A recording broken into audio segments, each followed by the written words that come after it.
આજ તો મને અચાનક જ ગોવણી જમાડવાનો વિચાર આવી ગયો. એમાં એવું છે, સાંઈબાબાના ગુરુવાર રહું છું તો 7મા ગુરુવારે મારે ઉજવણું કરવા નહોતું, તો હાલો મારે ગોવણીઓને જમાડવાની છે.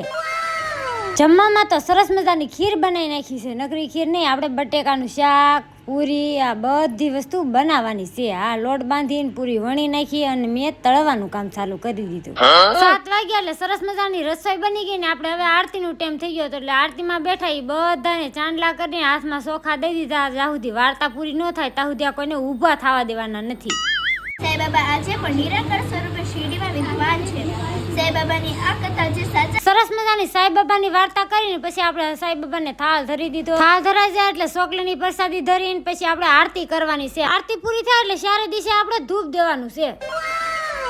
ચારે દિવસે ધૂપ દઈ દીધો પછી આ બધાને આરતી દેવાની છે ને પછી ગોવણીના પગ ધોવાના હતા. સાંઈબાબાના 7 ગુરુવાર એટલે 7 ગોવણી કરવાની હતી, પણ ગોવણીઓ જાજી થઈ ગઈ એટલે બધાના દૂધે પગ ધોઈ દીધા. પગ ધોઈને બધી ગોવણીને એક પછી એક સાંડલા કરવાના હતા. નકરા સાંડલા નહીં, ચોખા પણ છોડવાના હતા. મારી જેઠની છોકરીઓ, મારા પાડોશી બધાને સાંડલા કરી દીધા. પછી તો ગોવણી હાટું સરસ મજાની થાળી રેડી કરીને બધી ગોવણીને જમવા બેહાડી દીધા. જે પણ ગુરુવાર રહીને ઉજવણું કરતા હોય એટલે એને સાંઈબાબાની ચોપડી દેવાની, ગોવણીને 11 રૂપિયા દેવાના. પછી નરેશને બધાને જમવા બેહાડી દીધા. અને હા, આનો ફૂલ વિડીયો વસને બ્લોકમાં આવી ગયો છે. જલ્દીથી જઈને આટો મારી લેજો. વિડીયો ગમે તો લાઈક અને સબસ્ક્રાઇબ. Bye bye.